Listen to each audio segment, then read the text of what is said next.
vamos bater um papo agora com a Thaisa Barcelos novamente, porque ela está, né, com a prefeita Suelen Rosim, que teve 73, quase 74% dos votos, ou seja, a prefeita Suelen Rosim, a exemplo do que aconteceu em Sorocaba, vem com a JJ para a gente fazer esse contato direto com Thaisa Barcelos, que está ao lado da prefeita reeleita.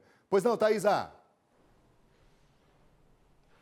Pois é, Colim, estamos aqui no comitê da prefeita Suelen Rosim, agora reeleita, comitê onde começou toda a festança na noite de ontem. Prefeita, boa tarde, já deu para dormir, para descansar?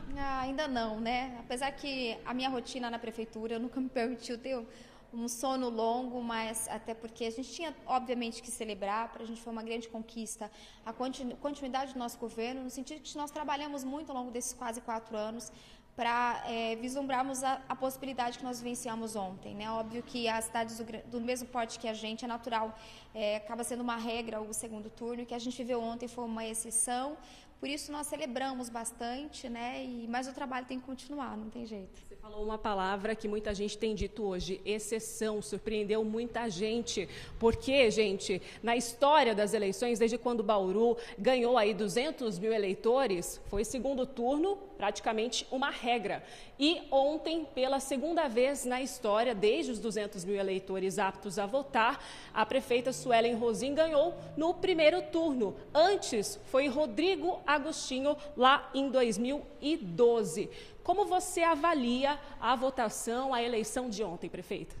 Eu acho que uma eleição ela é a construção, né? Não dá para você pensar assim em fazer a campanha apenas dentro do seu período eleitoral. Acho que o que a gente vivenciou, de certa forma, é o que nós construímos ao longo desses quase 4 anos, apesar dos desafios. Nós tivemos, por exemplo, a pandemia, quase 2 anos.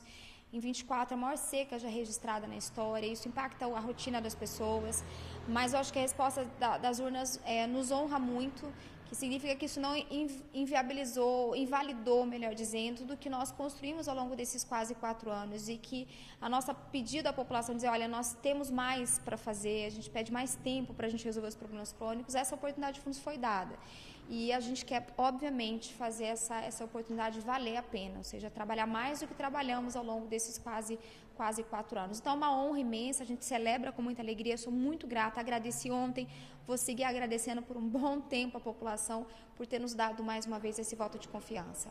Começou com pandemia o mandato e agora, nessa virada, crise hídrica. A gente vai trazer aqui algumas questões agora, eu vou até aproveitar o Colim no estúdio para fazer esse bate-bola, mas para a gente começar, muita gente nas redes sociais reclamando, inclusive quando vem posts sobre a vitória, o pessoal fala, cadê a água, prefeita? E aí, esse é o microfone do povo, a gente aproveita para perguntar também, como fica essa questão a partir de agora, prioridade da prefeitura, como é que funciona? Olha, sempre foi uma prioridade nossa, tanto que nós fomos o governo que mais investiu no abastecimento de água, e os cenários não foi pior ainda nessa seca extrema, diante de tudo que foi executado ao longo dos quase 4 anos. Mas como eu falei durante a campanha, eu acho que houve, de certa forma, essa compreensão, não deu para a gente fazer em menos de 4 anos os 30 anos que diz respeito à questão hídrica de Bauru, né? O que a gente está vivendo hoje, o desassoreamento do Rio Batalha, que deve se intensificar nas próximas semanas à medida em que há uma expectativa de regularidade de chuva. Então, isso vai ajudar esse trabalho do DAE, que já vem sendo executado no Batalha. Nós temos a perfuração de poços reservatórios previstos para iniciarmos ainda esse ano e poder, dentro do curso de 2025, estar realizando isso, essas entregas, para diminuir a dependência do Rio Batalha, essas duas ações conjuntas. Já há um compromisso do nosso governador, que inclusive tive a oportunidade de falar rapidamente com ele ontem, né? Trocamos uma mensagem e nós vamos poder continuar contando com ele para o que envolve abastecimento de água, porque não é um problema pequeno, é um grande problema que se estende e tende a se agravar à medida em que a gente tem essa mudança repentina de tempo, chuvas excessivas ou quando não chove como a gente passou mais de 150 dias sem uma chuva expressiva. Não dá para só contar com isso, então o Rio Batalha sendo desassoreado, mais os poços, a gente vai conseguir diminuir esses impactos hoje para a população atendida hoje. Nossa dificuldade de cumprir o rodízio tem sido a dificuldade de captação do Rio Batalha, né? Ele chegou a um estágio que a gente não tem água para captar. Então, nós temos aí 14 caminhões-pipa trabalhando 24 horas para abastecer, os pontos de hidratação, né? O cuidado na limpeza do Rio Batalha e uma expectativa de chuva nas próximas semanas que vai nos ajudar a voltar a equilibrar o sistema para esse ano que a gente está falando agora. Mas, obviamente, o trabalho continua e o nosso objetivo é terminar de resolver os problemas. 2025 tende a ser um ano muito melhor e 26 mais ainda, diante de todas as ações que nós vamos ter tempo suficiente para concluir. O que eu entendi, só a partir, então, desse volume de chuvas é que vai poder se falar se continua o rodízio ou se suspende. Vai ser importante porque o nosso Rio Batalha ainda é uma dependência para 26% da população. A gente reduziu nesses quase 4 anos, quase 80 mil pessoas dependentes do Rio Batalha, foram 36% para 26% de dependência. Com os novos postos, esse ano 25 e 26, a tendência é reduzir para 12%. Então, o sistema que ainda depende uma população do Rio Batalha, ainda precisa dessa regularidade de chuva. O que não significa que a gente não tenha se empenhado muito para esses caminhões que estão trabalhando 24 horas e abastecendo os reservatórios e fazer essa compensação. Mas óbvio que equilibrar o sistema, nós vamos ainda depender de períodos de chuva nas próximas semanas e a expectativa, pelo que demonstra a previsão, é que essa semana nós tenhamos chuva para regularizar e conseguir atender pelo menos essas áreas que estão em dificuldade em rodízio.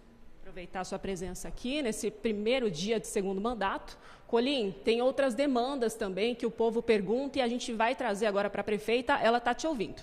Suelen Rosim, primeiro, parabéns, teve a chancela da população e, poxa vida, que bom que foi assim. Muito sucesso para você, é um desejo não só meu, como de toda a equipe, e que você tenha muito sucesso, né, nesses próximos 4 anos. Suelen, só vou insistir um pouco mais em relação à questão da crise hídrica. A gente tem um plano diretor de águas em vigência ainda, ele foi contratado em 2013, ele foi finalizado em 2014, virou lei em 2019. E alguns pontos dele ainda não saíram do papel. Não seria só o desassoreamento do Rio Batalha, mas, por exemplo, refazer toda a mata ciliar, a construção de uma própria lagoa de captação, inclusive, num ponto diferente da atual, a questão dos hidrômetros, que eles ainda não contabilizam, e o Departamento de Água e Esgoto perde muita receita com essa situação. E eu soube, e a gente tem essa informação, inclusive conversando com o Renato Curini, que vocês pretendem elaborar um novo plano diretor e atualizá-lo. E aí fica a pergunta, aí agora vem a pergunta. Evidentemente que não dá para resolver tudo em 4 anos, mas você tem a intenção de fazer o seu sucessor em 2028 para começar em 2029. É priorizar mesmo e cumprir aquilo que determina, por exemplo, a possibilidade de você fazer nos seus 4 anos e deixar com o seu sucessor a possibilidade de dar continuidade e aí que nós tenhamos na prática o cumprimento desse plano diretor de água, Suelen? Colim, obrigada. Acho que é uma ótima pergunta, inclusive. Quando a gente fala desse plano, de fato, ele ficou defasado à medida em que, por exemplo, existiam coisas previstas no plano que não contavam com algumas interligações. Nós acabamos fazendo essas interligações, como 9 de julho para o Bela Vista, que não estavam ali contemplados, mas que deram certo e ajudaram a amenizar para aquela região. Assim como tem perfuração de poços previstos, como Alto Paraíso, que a vazão era de 400 metros cúbicos por hora e deu 17.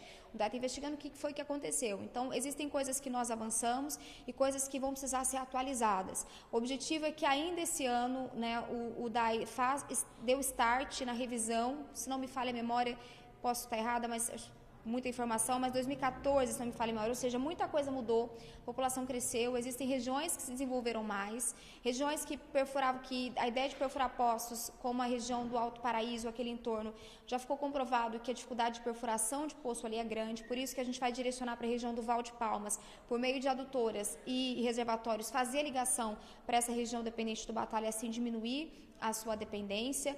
Então, o que nós acreditamos? Um cenário muito diferente nos próximos 2 anos, em termos de abastecimento de água e dependência do Rio Batalha.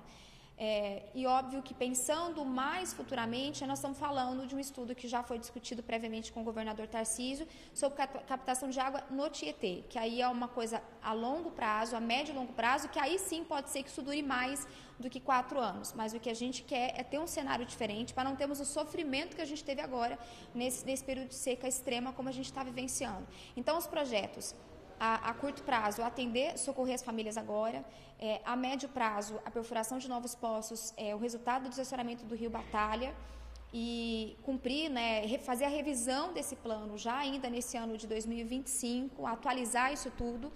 E aí, um pouco mais adiante, essa ligação, eventualmente, do Tietê-Bauru para fazer uma captação de água, uma reservação muito maior. Mas isso vai ser discutido junto ao governador Tarcísio, que nós conversamos previamente, e o governo do estado deve ser um grande parceiro no que diz respeito à questão hídrica, porque não é só uma preocupação de Bauru, a gente tem, existe por parte do governo do estado uma preocupação com outros municípios no entorno, que quem sabe não passaram essa situação como a gente, mas futuramente pode vir a passar. Então tem que discutir isso, na minha opinião, de forma regionalizada, é isso que a gente pretende fazer como foco principal em 25. Existem outros gargalos também, né, Colim? Gostaria que você continuasse as perguntas para a prefeita Suelen Rosim, por favor. Suelen, a gente tem pouco tempo, gostaríamos de fazer uma entrevista muito mais longa e densa com você, até pelo grau de profundidade. Então eu já vou emendar 3 problemas numa pergunta só. A gente tem a Endurbe, ela segue ainda sendo um problema do ponto de vista da arrecadação, o município tem que aportar, né, muito recurso para que a Endurbe siga viva. Então, é um problema que precisa ser atacado. Funprev também, que é o Fundo de Previdência dos Servidores, e aí tem uma situação envolvendo um rombo que é bastante significativo. E, por fim, a Coab, Suelen. Dívida bilionária, né? Pode, inclusive, tornar o município insolvente. Tomara que isso nunca aconteça, mas o município é dono de 70% da Coab, 72% para ser preciso. Foi dono de 72% para receber os dividendos da Coab. E, na hora da dívida, também segue sendo dono de 72%, tanto que há uma defesa dessa corrente de pensamento e o judiciário está com essa questão. E aí tem a dívida. Houve uma tentativa de parcelamento, né? Você chegou a negociar pessoalmente com a Caixa Federal e eu gostaria que você começasse então pela Coab. Em que pé que está isso, Suelen? Para 2025, há uma possibilidade de o município arcar com esse parcelamento, essa dívida com a Caixa Econômica Federal? Na verdade, Colinha, a discussão se tornou extensa porque a gente tem tentado de todas as formas fazer propostas que sejam viáveis para que a Coab resolva os seus problemas e isso não sobre de fato 100% para o município. Então, enquanto não tivéssemos de fato a garantia de que não tem outro jeito a não ser o município arcar, a gente continua, né, numa, vamos dizer, uma queda de braço positiva no sentido de continuar as articulações com a Caixa. Fizemos outras propostas que nós aguardamos o retorno deles para saber se há viabilidade. Eu acredito que em 25 a gente resolva em definitivo essa questão, porque a gente não pode pensar que é uma dívida de bilhões de reais, a gente abraçar ela sem ter de fato a garantia de que ela é 100% a nossa obrigação ou encontrar caminhos em que a Coab consiga solucionar isso. As discussões com a Caixa, elas seguem quase que diariamente. Everson Demarque, que é o nosso presidente, nomeado por nós lá, tem feito um bom trabalho. Já conseguimos resolver algumas coisas, né? Algumas pontuações já foram feitas. E a nossa expectativa ao final desse ano, primeiro semestre do ano que vem, a gente fechar em definitivo. Eu acho que se complicou mesmo, de fato, é que a gente está falando de bilhões de reais. Então, não dá para fazer isso, temos que fazer. Não, a gente vai sentar, analisar, fazer novas propostas para a Caixa e isso está em discussão. Com relação à Endurbe, nosso plano de governo de 21 para cá foi a reestruturação financeira dela. Nós precisamos, de fato, encaminhar recursos para a Endurbe equilibrar suas contas. O nosso objetivo não é enviar novamente, até porque a gente entende como não necessário. Por quê? Porque houve uma reestruturação que ela passa ainda por outras tantas ações, tivemos a diminuição de cargos, né? Tivemos um equilíbrio maior nas contas, o reparcelamento de dívidas com o apoio nosso do município. Agora, a tendência é melhorar os equipamentos, os caminhões. Para vocês terem uma ideia, nesse ano, os funcionários da Endurbe conseguiram receber os salários em dia. Ao longo do nosso mandato, isso, para quem acompanha a história da Endurbe, sabe que os salários foram pagos em dia, o 13º, o cumprimento de muitos compromissos trabalhistas que eventualmente corriam risco no passado. Fizemos muitos ajustes em termos de orçamento, contratos que eram deficitários, que tinham problemas, foram tirados da Endurbe e outros, sim, que ela tem um potencial de execução, ela vem fazendo. Então, a tendência é continuar essa reestruturação e ter uma empresa saudável. E isso deve passar por mais um próximo ano de 25 ainda de equacionamento. Um terceiro ponto que você comentou sobre a Funprev, né, nós, ao longo do nosso governo, nós equilibramos, né, o que era necessário, mas óbvio que isso vai demandar da gente uma discussão ainda maior, até porque qualquer mudança passa também por, quem sabe, penalizar o servidor, e a gente quer fazer isso para blindar o máximo possível. Nós equacionamos Agora a gente tem, eventualmente, a venda da folha, que vai vir para o equacionamento também da FUNPREV, algo que vai ser monitorado por nós, mas também em 25 a gente deve fazer toda uma revisão da FUNPREV, né, fazer toda uma análise mais minuciosa para a gente encontrar um caminho aí para manter esse equacionamento como fizemos agora.